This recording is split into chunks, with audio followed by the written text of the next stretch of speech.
إن الحمد لله نحمده ونستعينه ونستغفره ونعوذ بالله من شرور أنفسنا ومن سيئات أعمالنا من يهده الله فلا مضل له ومن يضلل فلا هادي له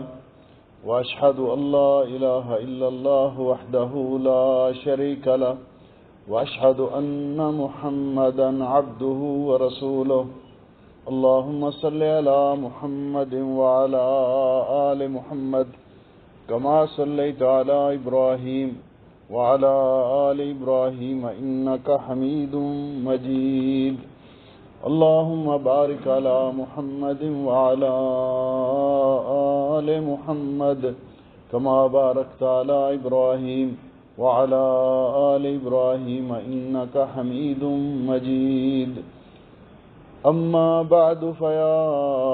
أيها الناس إن خير الحديث كتاب الله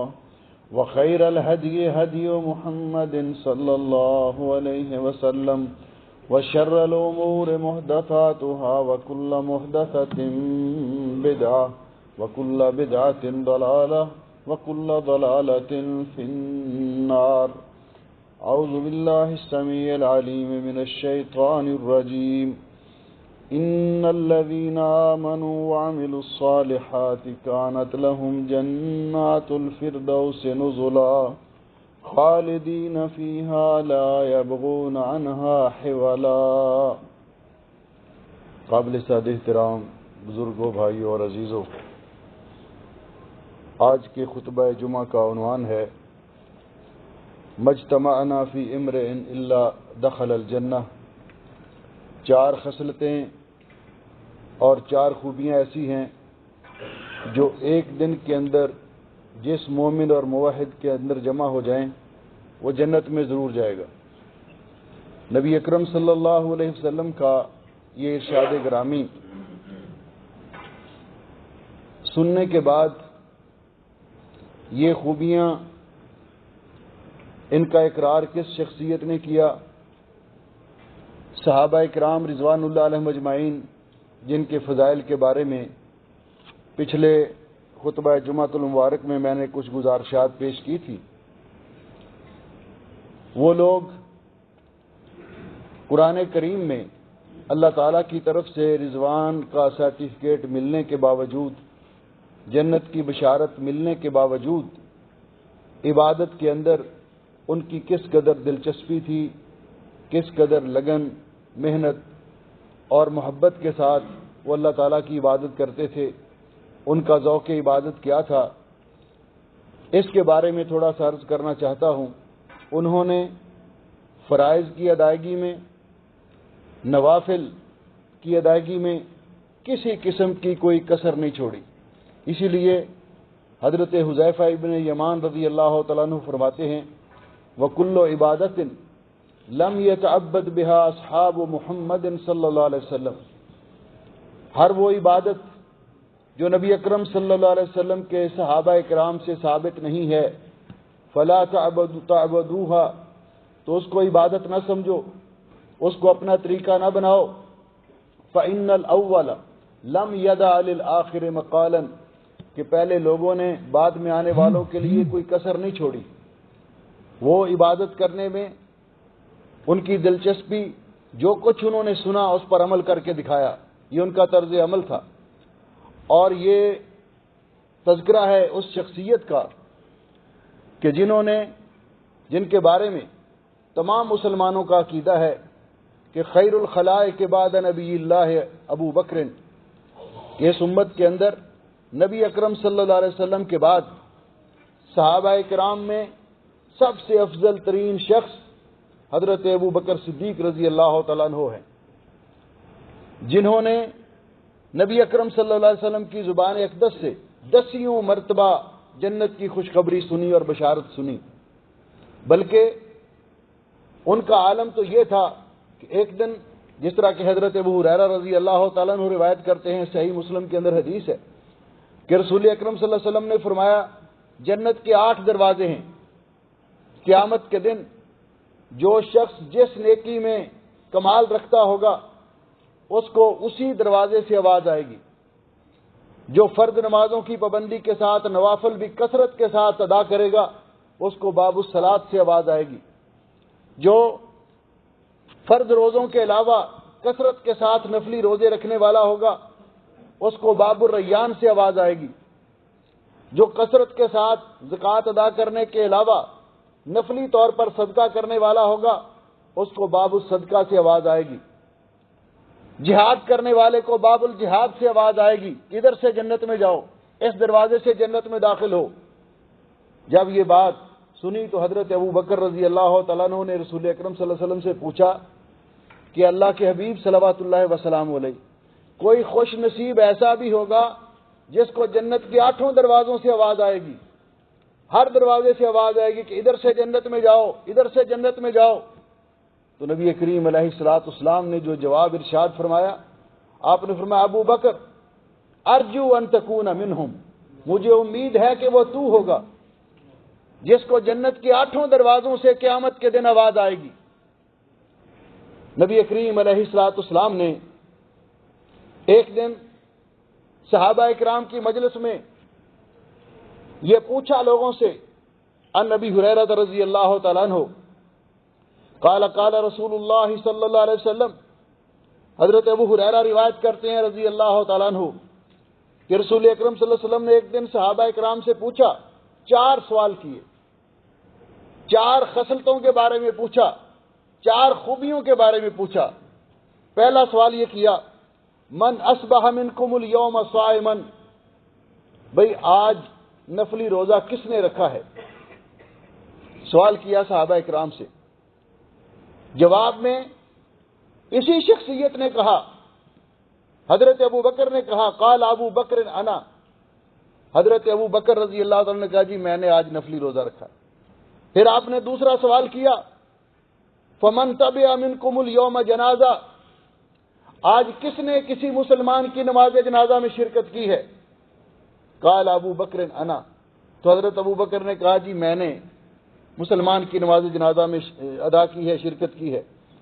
پھر آپ نے پوچھا فمن اطعم منکم اليوم مسکینا، آج تم میں سے کس نے کسی مسکین کو کھانا کھلایا ہے؟ قال ابو بکر انا، حضرت ابو بکر نے کہا جی میں نے کھلایا۔ پھر چوتھا سوال کیا، فمن عاد منکم اليوم مریضا، آج تم میں سے کس نے کسی مسلمان کی بیمار پرسی کی ہے؟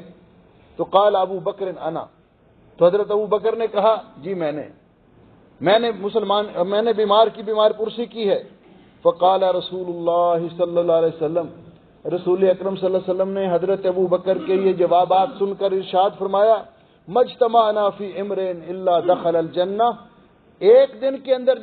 جس آدمی میں، جس مومن اور موحد کے اندر یہ 4 خوبیاں جمع ہو جائیں وہ جنت میں ضرور جائے گا۔ صحیح مسلم شریف کی حدیث ہے۔ اس سے اندازہ ہوتا ہے کہ صحابہ اکرام جن کو جنت کی بشارت ملنے کے باوجود، یہ ان کو گارنٹی ملنے کے باوجود، رضی اللہ عنہم ورضوا عنہ، جس کو اللہ تعالیٰ ایک دفعہ جنت کی بشارت دینا پھر اس کو جنت سے محروم نہیں کرتا۔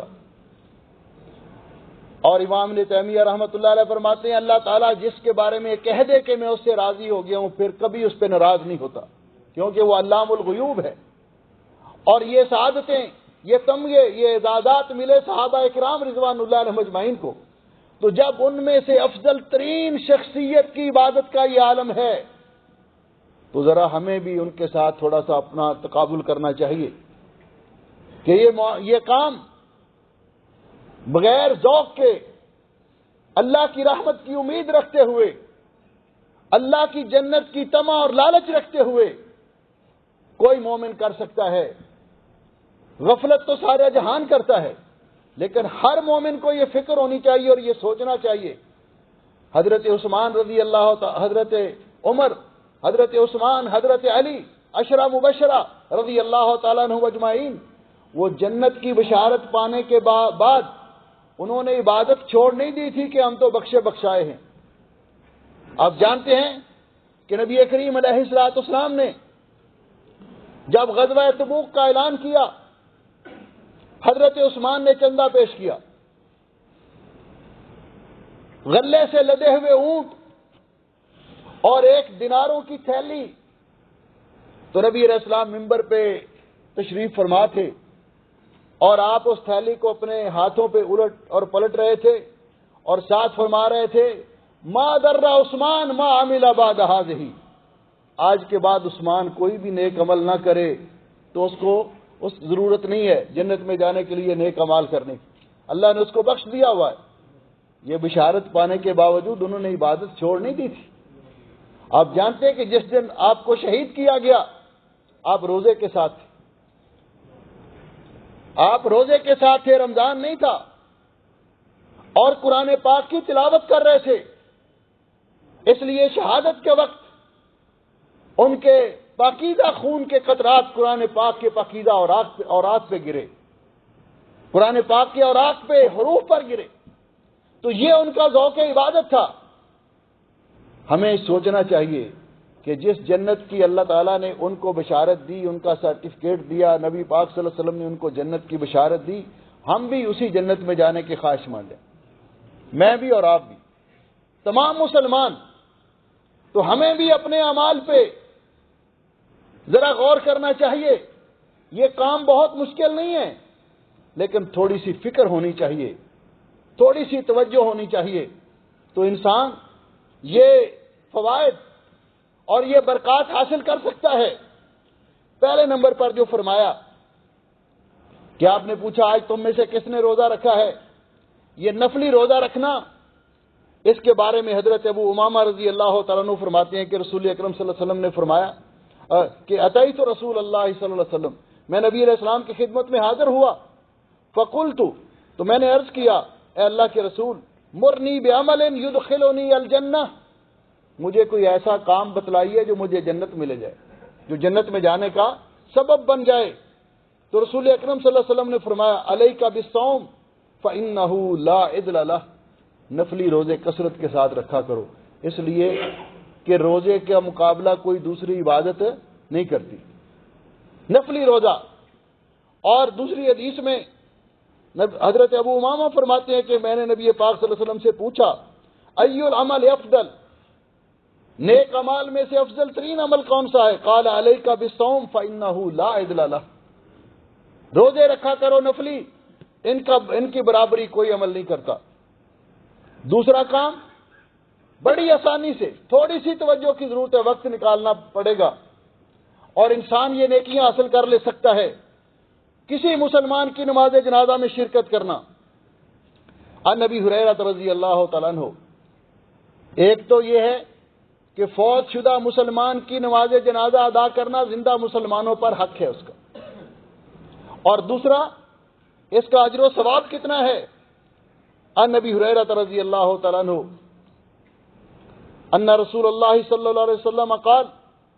حضرت ابو ہریرہ رضی اللہ تعالیٰ عنہ روایت کرتے ہیں کہ رسول اکرم صلی اللہ علیہ وسلم نے فرمایا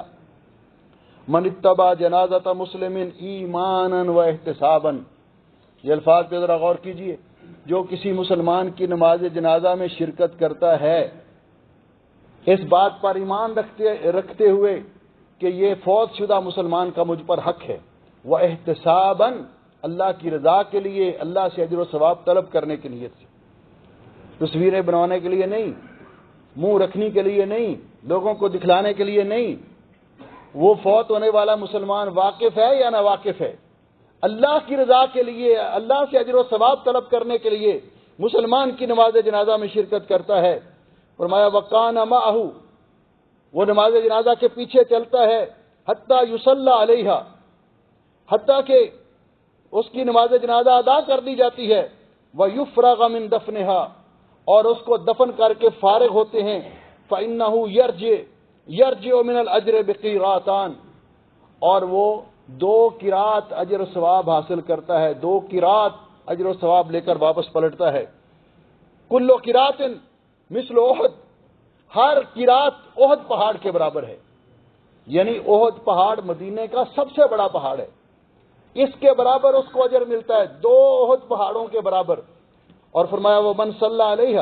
بعض لوگ جلدی میں ہوتے ہیں، جو مسلمان کی نماز جنازہ میں شرکت تو کرتا ہے جنازہ تو ادا کرتا ہے، ثم رجع قبل ان تدفن، پھر دفن کرنے سے پہلے ہی واپس آ جاتا ہے، فإنه يرجع بقيرات، اس کو ایک قرات اجر ملتا ہے۔ صحیح بخاری کی حدیث ہے۔ یہ اتنا بڑا اجر و ثواب ہے کسی مسلمان کی نماز جنازہ میں شرکت کرنا۔ تیسرا کام جو بتایا، فمن اطعم منکم اليوم مسکینا، مسکین کو کھانا کھلانا، یہ اتنا اہم اجر ہے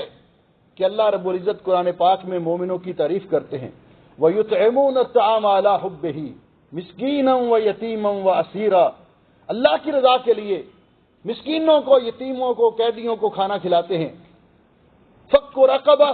أَوْ إِطْعَامٌ فِي يَوْمٍ ذِي مَسْغَبَةٍ،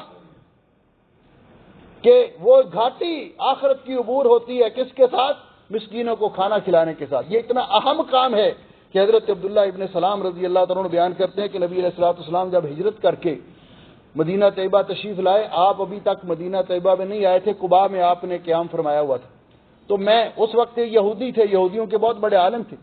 کہتے میں صورتحال کا جائزہ لینے کے لیے وہاں گیا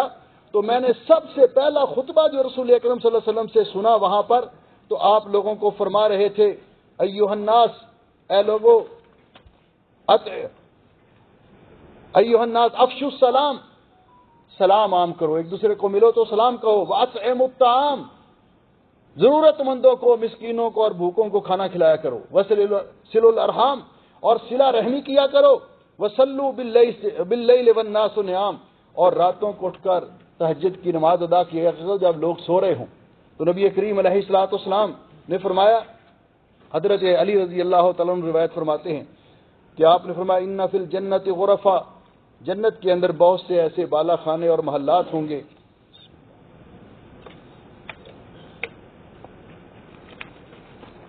یرا بطونها من ظہورها وظہورها من بطونها، باہر کھڑا ہونے والا اس کا اندر کا منظر دیکھ سکے گا اور اندر کھڑا ہو کر باہر کا منظر دیکھ سکے گا، اتنے عالی شان محلات ہوں گے۔ فقال اعرابی، ایک عرابی صحابی جو دیہات سے آئے وہ کھڑے ہوئے، تو انہوں نے نبی پاک صلی اللہ علیہ وسلم سے پوچھا، یا رسول اللہ لمن ہی، یہ کس کو ملیں گے؟ خواہش تو ہے نا میری بھی اور آپ کی بھی کہ ہمیں بھی ملیں، تو کس کو ملیں گے؟ تو آپ نے فرمایا، لمن اطاب الکلام، جو ہمیشہ لوگوں کے ساتھ اچھی گفتگو کرے، لوگوں کے ساتھ حسن اخلاق سے پیش آئے، وَأَطْعَمَ الطَّعَامَ، اور مسکینوں کو، بھوکے لوگوں کو، ناداروں کو کھانا کھلائے، وَصَلَّى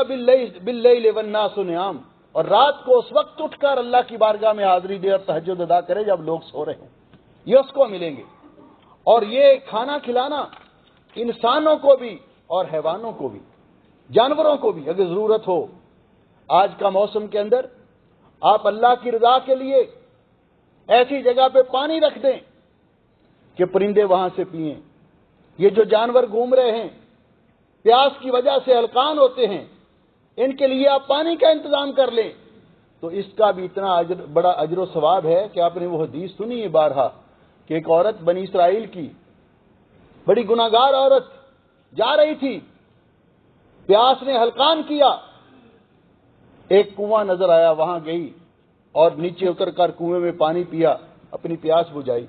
جب باہر نکلی تو دیکھا کنویں کی منڈیر کے پاس ایک کتا پیاس کی وجہ سے ہلکان ہو رہا ہے، اور کنویں کی منڈیر کے پاس گیلی مٹی کو اپنے منہ میں دبا کر پیاس کو بجھانے کی کوشش کر رہا ہے۔ اس عورت نے یہ سوچا، جس طرح میں پیاس کی وجہ سے بے حال ہو رہی تھی، اس طرح یہ جانور بھی پیاس کی وجہ سے بے حال ہو رہا ہے۔ تو اس نے اپنا خف، موزہ یعنی جوتا اتارا اور اس کو اپنے دوپٹے کے ساتھ باندھ کے پانی نکالا کنویں سے اور کتے کو پانی پلایا، کتے کو پانی پلایا۔ اس نے پانی پیا، اللہ نے اس کی جان بچا دی، اس کتے نے اللہ کا شکر ادا کیا، اللہ تعالیٰ نے اس عورت کے سارے گناہ معاف کر دیے۔ حضرت انس رضی اللہ تعالیٰ عنہ فرماتے ہیں کہ نبی پاک صلی اللہ علیہ وسلم نے فرمایا، ما من مسلم یغرس غرسا او یزرع زرعا، جو مسلمان کوئی کھیتی کاشت کرتا ہے یا کوئی درخت پھلدار لگاتا ہے، اس سے کوئی جانور کھا جائے، کوئی انسان کھا جائے، کوئی پرندہ کھا جائے، تو اس آدمی کو، درخت لگانے والے کو صدقے کا ثواب ملتا ہے۔ اس لیے صحابہ کرام نے جب پوچھا، حضرت یہ جو چرند پرند، یہ جانور حیوان ہیں، ان کو بھی اگر ہم کھلائیں پلائیں تو ہمیں اجر ملے گا؟ ائن لنا فی البہائم الاجرا، تو آپ نے فرمایا وفی کل کبد رطبۃ اجر، ہر زیرو چیز، جاندار چیز، اس کو آپ اس کی جان بچانے کے لیے اس کو کھلائیں گے پلائیں گے تو آپ کو اجر ملے گا۔ اس لیے کھانا کھلانا مسکینوں کو، یتیموں کو، بھوکے اور نادار لوگوں کو ضائع کرنے کے لیے نہیں، ضرورت مندوں کو کھانا کھلانا، اس کا اتنا اجر و ثواب ہے کہ اس کے لیے جو انعامات میں نے ذکر کیے، اللہ سبحانہ و تعالی ہمیں عمل کرنے کی توفیق بخشے۔ اقول قولی ھذا استغفر اللہ لی ولکم ولسائر المسلمین من کل ذنب واتوب الیہ فاستغفروہ انہ ھو الغفور الرحیم۔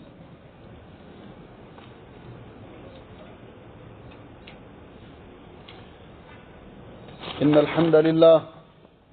للہ نحمده ونستعینه ونستغفره ونعوذ باللہ من شرور انفسنا ومن سیئات اعمالنا،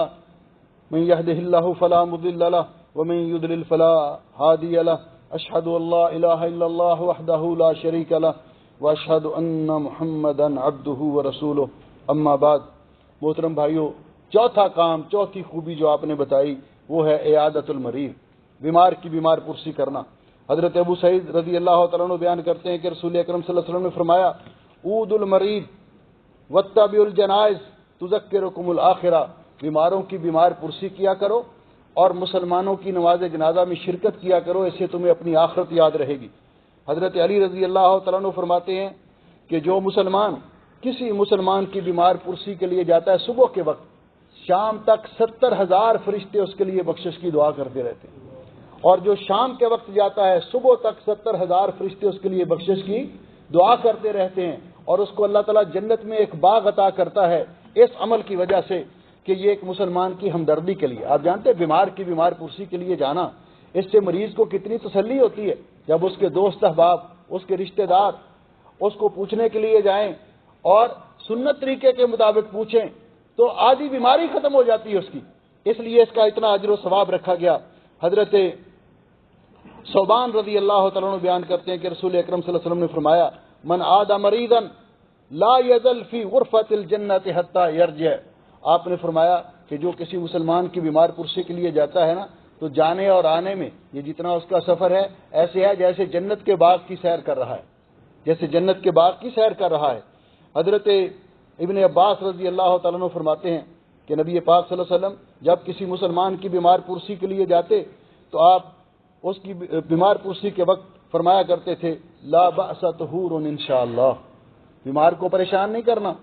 کہ لگتا ہے کہ آپ کی موت کا وقت قریب ہے، ہمارا بھی فلاں مرا تھا تو ایسے تھا، ایسی باتیں نہیں کرنی جس سے اس بیچارے کو تکلیف بڑھ جائے، بلکہ آپ نے کیا فرمایا لا بأس طہور انشاءاللہ، کوئی حرج نہیں انشاءاللہ، یہ بیماری آپ کو گناہوں سے پاک کر دے گی، یہ بیماری آپ کو گناہوں سے پاک کر دے گی۔ تو آپ مریض کے پاس جا کر یہ دعا کہتے لا بأس طہور انشاءاللہ۔ اور پھر فرمایا عن ابن عباس رضی اللہ تعالی عنہما عن النبی صلی اللہ علیہ وسلم، حضرت ابن عباس فرماتے ہیں کہ نبی علیہ السلام نے فرمایا من عاد مریضا لا یحضر اجلہ، جو آدمی کسی ایسے بیمار کی بیمار پرسی کے لیے جائے جس کی موت کا وقت نہ آیا ہوا ہو، اس کی موت اللہ نے اس بیماری میں نہ لکھی ہو، تو اس کے پاس وہ 7 مرتبہ یہ کلمات کہے، 7 مرتبہ یہ دعا پڑھے تو اللہ تعالیٰ اس بیمار کو ضرور شفا عطا فرماتا ہے۔ مختصر دعا ہے، ہر مسلمان کو یاد ہونی چاہیے۔ فرمایا وہ دعا کیا ہے؟ اسأل اللہ العظیم رب العرش العظیم ان یشفیک، اسأل اللہ العظیم رب العرش العظیم ان یشفیک، میں اللہ تعالیٰ سے جو عرش عظیم کا مالک ہے سوال کرتا ہوں کہ اللہ آپ کو شفا دے۔ اسأل اللہ العظیم رب العرش العظیم ان یشفیک، یہ دعا 7 مرتبہ پڑھے تو اللہ اس بیمار کو شفا ضرور عطا فرماتا ہے۔ حضرت ام المومنین عائشہ رضی اللہ تعالیٰ عنہ فرماتی ہے کہ نبی علیہ السلام جب کسی بیمار کی بیمار پرسی کے لیے جاتے یا کسی مریض کو آپ کے پاس لایا جاتا تو آپ یہ دعا پڑھتے اذهب الباس رب الناس واشفی انت الشافی لا شفاء الا شفاءک شفاء لا یغادر سقما، صحیح بخاری کی حدیث ہے۔ اور اسی طرح حضرت عثمان ابن ابی العاص رضی اللہ تعالیٰ عنہ بیان فرماتے ہیں کہ میں جب سے مسلمان ہوا میرے جسم کے اندر ایک ایسا درد تھا جو مجھے بہت تکلیف پہنچاتا تھا، میں نے اس درد کی شکایت نبی پاک صلی اللہ علیہ وسلم کے پاس سے کی تو آپ نے فرمایا ضع یدک علی الذی یعلم من جسدک، جو جس جگہ پہ درد ہے اس جگہ پہ ہاتھ رکھو اور اپنا ہاتھ اس جگہ پہ رکھو اور پھر 3 مرتبہ بسم اللہ پڑھو، ہاتھ رکھ کر بسم اللہ بسم اللہ بسم اللہ، اور 7 مرتبہ یہ دعا پڑھو، وَقُلْ 7 مرات اعوذ بعزت اللہ وقدرتہ من شر ما اجد واحاذر، اعوذ بعزت اللہ وقدرتہ من شر ما اجد واحاذر۔ کہتے ہیں جی میں نے وہ دعا پڑھی، اللہ نے ایسی شفا دی، پھر کبھی وہ درد نہیں ہوا۔ اس کے بعد جب بھی میرے گھر کے کسی بچے کو، کسی فرد کو یہ ہوتا ہے تو میں اس کا یہی علاج کرتا ہوں، اللہ تعالیٰ شفا دے دیتا ہے، اور یہی دعا میں مسلمانوں کو بھی سکھاتا ہوں۔ اللہ سبحانہ و تعالیٰ ہمیں عمل کی توفیق بخشے اور ہمیں نیک اعمال کرنے کی توفیق بخشے جو ہمیں جنت میں لے جائیں، اور ہمیں گناہوں سے اور اپنی نافرمانیوں سے بچائے۔ ان اللہ وملائکتہ یصلون علی النبی یا ایھا الذین آمنوا صلوا علیہ وسلموا تسلیما، اللهم صل علی محمد وعلی آل محمد كما صليت على إبراهيم وعلى آل إبراهيم إنك حميد مجيد، اللهم بارك على محمد وعلى آل محمد كما باركت على إبراهيم وعلى آل إبراهيم إنك حميد مجيد، ربنا ظلمنا أنفسنا وإن لم تغفر لنا وترحمنا لنكونن من الخاسرين، اللهم إنك عفو تحب العفو فاعف عنا، اللهم اشف مرضانا ومرضى المسلمين، اللهم اشف مرضانا ومرضى المسلمين، اللهم اقض حاجاتنا وحاجات المسلمين، اللهم اغفر للمسلمين الميتين، اللهم اجعل هذا البلد آمنا مطمئنا رخاء سخاء وسائر بلاد المسلمين، سبحان ربك رب العزة عما يصفون وسلام على المرسلين والحمد لله رب العالمين۔ صفحہ درست کر لیں۔